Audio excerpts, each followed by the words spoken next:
welcome to part 2 of improving your gameplay or how not to be a noob. And today we have with us Captain Muricas. Fuck yeah. How you doing, Cap?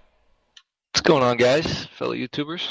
So today I thought we'd talk about familiarizing yourself with Battlefield 4, the different aspects of it, maybe some of the mechanics of the gameplay, so that when our viewers are out on the battlefield, they can really see some improvements. I think these things have helped me that we're going to be talking about today, and I believe they've helped you too. So let's go ahead and dive right into it. One of the new features of Battlefield 4 is the test range. And I think it's a really undervalued and underused aspect of the game. So one of the nice things about the test range is you're by yourself. You don't have to worry about anybody shooting you. And you can really experiment with your controls. You can experiment with player movement. You can experiment with switching your weapons on the fly. You know, going from your primary to your secondary, determining what buttons are going to work best for you. For example, one of the things that I did, and I don't necessarily advocate you doing this, I'm just making the point that you want to find what's comfortable for you. I changed my grenade button from G to a mouse button. The reason why I did this is because I found that when I was trying to knife someone with the F key, I was sometimes pushing the G key and it would throw a grenade instead of knifing. So that was a deal breaker for me. Key bindings. Basically, just find out what's comfortable for you. If you don't like the way default settings are set up for you, simply change them. Try different ones. Find what's most comfortable. Definitely an important aspect. Another thing you can do on the test range is you can experiment with weapons. So, for example, choose a weapon and try out the different gadgets that are available with that weapon, the different perks. Go up to one of the concrete dividers and aim down sights or ADS and see what the recoil is. See how burst firing makes a difference for you. Maybe do some hip firing against the wall and see what the pattern is, what the spread is, so that you're familiar with that weapon and how the different attachments will affect that weapon, and find something that's going to complement your gameplay. For example, Merkaz, I know you like to aim down sight a lot, so you'd probably pick maybe heavy barrel, for example. Yes, a lot of my weapons, I do use heavy barrel between switching from ADS and hip firing. I do catch myself ADSing a lot, so it's important to know how to control that, the extra recoil that gives. Like I said, using the test range can help you counter that, can help you learn how your weapon shoots. So definitely an important feature. Make sure you try it out with all your weapons and your attachments and find what's most comfortable. Right, and make decisions based on your gameplay. Not what you hope your gameplay is going to be, but what you know your gameplay to be. Like, I as well like to aim down sights, so I pick my attachments accordingly, as opposed to going with benefits that maybe would increase hip fire. Moving on.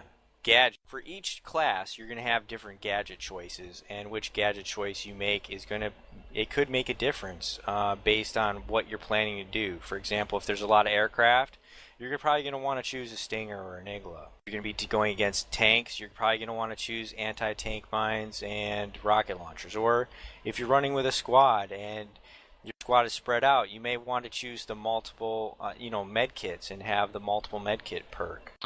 Yeah, very important point. So like I said, all situation dependent what type of gadget you're using. Medkits, rockets, mortars, anything. Like I said, for example, the mortar. If you got a guy on a rooftop pinning you down, you can't shoot him. Go to support, throw up a mortar tube, start launching them at him. I guarantee you he'll either die or he's going to jump off. So that's just one example of gadgets and how they can affect the gameplay. And the test range is a great place to test these things out. See how many mortars you can fire in what amount of time, how to use the controls, how far away you can be from your mortar when you're able to use it, things of that nature. The test range is going to give you the advantage you need when you actually get out onto the battlefield. Vehicles. Test range gives you the ability to test out all the vehicles, to drive them around, be familiar with their controls, figure out, see what the differences are. One of the differences between the main battle tank and the LAV, for example, is the main battle tank can rotate 360 degrees stationary, whereas the LAV, you actually need to go forward or backwards in order to turn. The LAV is actually faster, but it will take less damage than the main battle tank. Things of that nature. Familiarize yourself with the unlocks. Test out different things like the thermal versus the night vision. test out the different tank rounds and see what the difference in the projectile drop. Yeah, when it comes to vehicle perks, especially the tank between the projectile rounds, you're gonna notice a pretty high difference in the projectile drops from each round. I personally like to use the Sabot round. It's more of a straight, flat shooting round. I don't have to aim as high above a tank, or I don't have to aim as high to hit a chopper in the air. And it does a fairly amount of damage for as an anti-armor round. So there's an example of going on the test range, seeing what's going to work best for you. One of the other things we wanted to discuss is familiarizing yourself with the maps. One of the things that I've done is to just make myself better at as a chopper pilot is to get on an empty server and fly around the map. Just go in and out of the buildings, familiarize yourself with where cover is, familiarize myself with where the out of bounds are, and where the escape routes are. Yeah, evasion routes are a very important part of knowing the map and helping your team win, and also surviving. Like I said, it's just going to take time for you to get used to the maps. Whether you're driving around or flying around, you'll eventually find the best routes, the most efficient routes to take out armor or to escape. Another advantage of going on an empty map and flying around is you can just learn how to fly. You can learn how to land the chopper on certain rooftops if you can land on certain rooftops, how to spin your chopper around quickly, flying backwards, flying forwards, things of that nature. Becoming familiar with how the vehicle performs. For example, if you jump in the transport chopper as opposed to the attack chopper, it's going to fly differently. The chopstick chopper or the Chinese choppers fly slower than the American ones, so you're going to want to be aware of those differences as well. What I like to do is when it comes to flying and driving, I like to mess with my mouse DPI settings in addition to the in-game vehicle mouse settings for vehicle sensitivity. Adjust those, find your most comfortable ones you're good with. I like to play on more of a high-end DPI vehicle sensitivity so I can spin my tank around faster to aim at a target if I need to, or even to fly around corners in the chopper, and evade a stinger. So definitely something you want to experiment with. Great point. Get comfortable with your settings and figure out what's going to work best for you. Another thing to be familiar with as far as going on an empty map is deployment anti-aircraft guns and how they work, what their ranges are. You may need to have a friend get on an empty map with you in order to see how this works, but it is important to know for two reasons. One, if you're flying near the enemy anti-aircraft gun, you want to stay out of its range or behind cover if you're close to it. The second reason would be to know how close an enemy aircraft needs to be before it starts firing on it, so that you can use that to your advantage on the battlefield.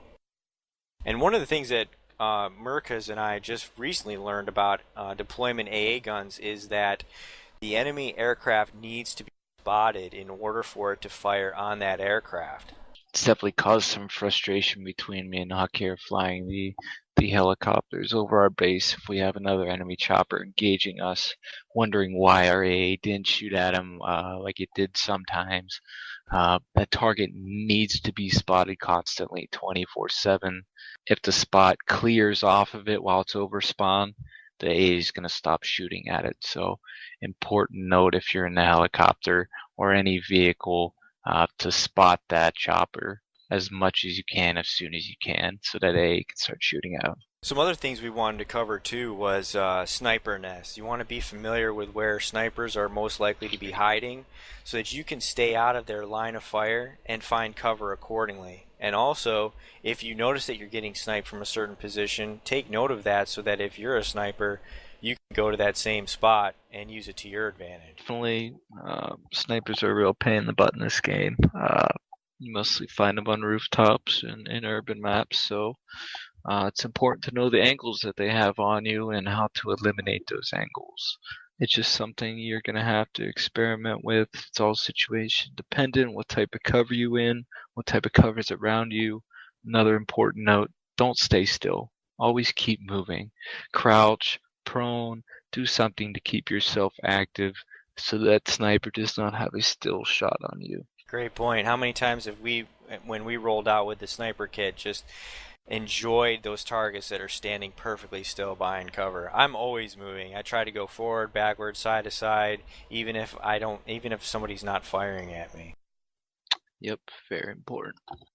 Another thing to discuss would be mines. If you're driving vehicles, you want to be aware of where mines are going to be placed. And if you do get killed by mines in a vehicle, take note of those. One, so that you don't get hit by that again. And two, if you're going to go anti-tank with mines, put down mines in that same spot, because chances are if you didn't see it, somebody else will. Yeah, also slam mines you can stick on the side of vehicles compared to AT mines where you can't. They're just ground mines. So the slam mines kind of have an advantage over them. However, I believe they don't do as much damage, but usually 3 of them will at least disable a tank or blow it up. So make sure you try those out. And also mine placement, another very important part. Make sure your mines aren't spread out all over the place. This will lead to a decrease in overall damage from the target that you hit. If you place your mines closer together, obviously you're going to get a stronger explosion, which will affect the target more. Great point. And one thing I just want to touch on really quickly are tank routes. If you're ground pounding, you want to be aware of where tanks are most likely to be. You know, when you were a kid, your parents told you, look both ways before crossing the street. Well, the same applies on Battlefield 4. If you're about to cross a road or an open field, make sure you look both ways to see if there's a tank barreling down on your position. Which brings me to my next point, cover and escape routes. You need to be familiar with cover in the map. One of the things that I've done is gone onto an empty map and just gone through the different places and see where hiding spots are, where you can actually go in that objective. Cover basically is something that'll stop a bullet, something that'll stop a rocket, like a rock, a building, something structural and strong that's going to stop you from dying. So it's important to know how to use cover, which we will cover actually more in our next episode, and also how to use prone and staying alive longer. You want to be aware of what cover is able to be destroyed, so you're not sitting behind a piece of concrete that can actually be hit by a tank and kill you, or a 320 or something like that. Yeah, very good point. Our last point, field upgrades. You want to choose your field upgrades based on how you're planning to play that round.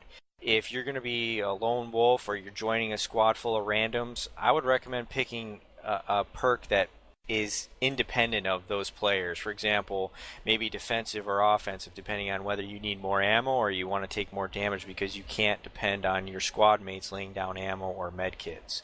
If you're playing in a squad with friends and you have comms, you may want to choose a perk that benefits your class, like maybe grab more AT mines or more rockets, or if you're a medic, grab the perk that allows you to drop down more than one med kit, or if you're the support guy, grab something that's going to allow you to put down more than one ammo box. Yeah, another very good point. Between playing lone wolf, benefiting your squad, I know a lot of times you go in a random pub, sometimes your squad mates might not seem very effective to you. Some will drop ammo boxes, some will drop med packs. They won't talk and voice IP. That's just the way it goes sometimes, and you have to deal with it or find a new squad. But in that case, find what perks are going to benefit you, or find what perks are going to benefit you and your entire squad. It can be anti-tank, it could be mechanic, anything. Just make sure you look up on the perks and know what they all do. Knowledge is key, and it will benefit you on the battlefield, and it can make a difference in critical situations. Next time we're going to talk about squadding up and how to be a good squad player and how that will benefit your gameplay. So until next time, see ya!